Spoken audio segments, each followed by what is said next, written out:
All right, man. So Friday was Takeoff's funeral, and we all know how difficult the last couple of weeks have been since he was killed. Times like this remind us how fragile life is and how important it is for all of us to have a will and to have all of our affairs in order. So we know it's a difficult topic, but we must talk about it. So our money expert, Jini Thornton, is here this morning to continue to teach us how to get all of our affairs in order. Welcome back, Jini. Good morning. How are you doing?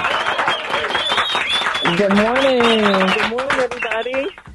All right, so let's jump right into it, man. What is it? Explain what a will is and who needs one.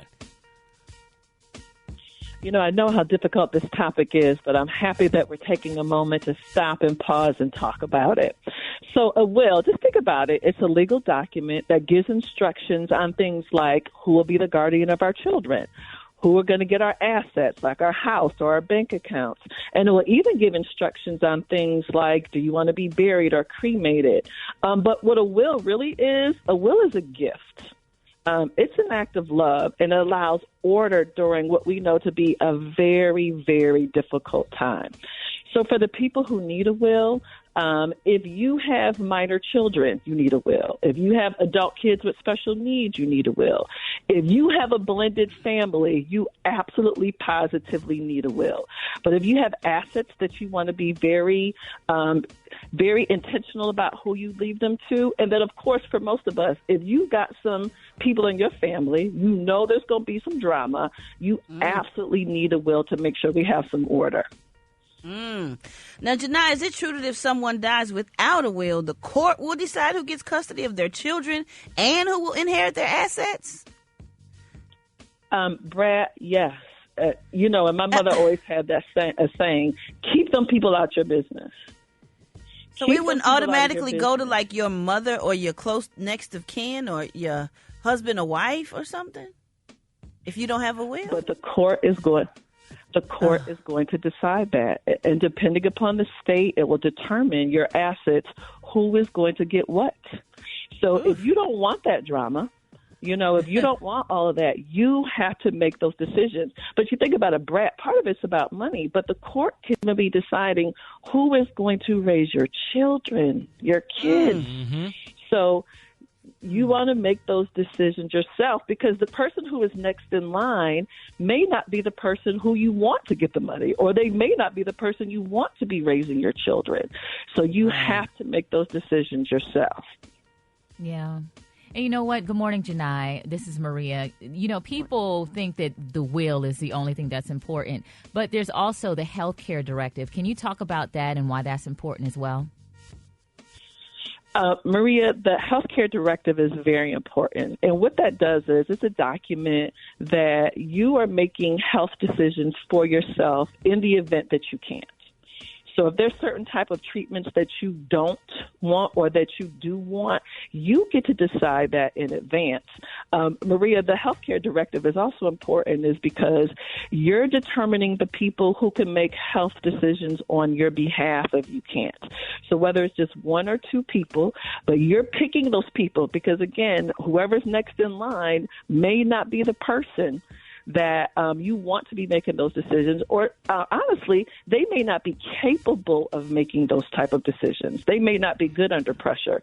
So that healthcare directive helps take care of all of that. So now, Jini, is that called a living will? Is there a difference between a living will and a healthcare will, the will that you're talking about?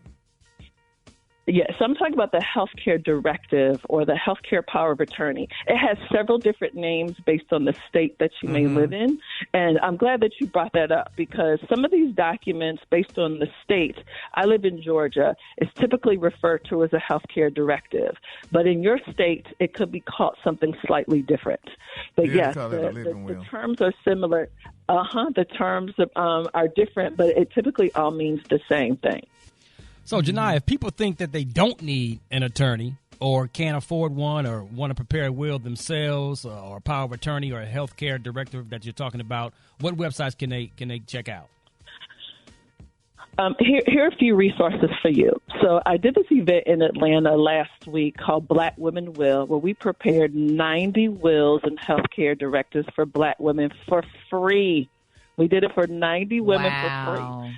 So Yes, it was a dope and amazing event. But please go to our website. It's called blackwomenwill.com. Blackwomenwill.com. And we have a free estate planning playbook where you can download this information. Please don't be overwhelmed by it. It's about 14 pages, but it's going to help you and your family get organized and get your information together, and resources on how to find attorneys and all of that. But if you're past that step and you know you want to go ahead and get your will done, but you don't want to hire a lawyer, you can check out websites like LegalZoom.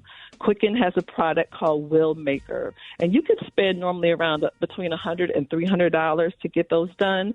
But if you have a blended family, if you have significant assets, and I mean more than $250,000, that probably may not be the best option for you. Yeah, and you know, there's many people who don't understand what certain words mean when talking about wills and estate planning. I just became aware of what an estate plan was maybe about 8 years ago.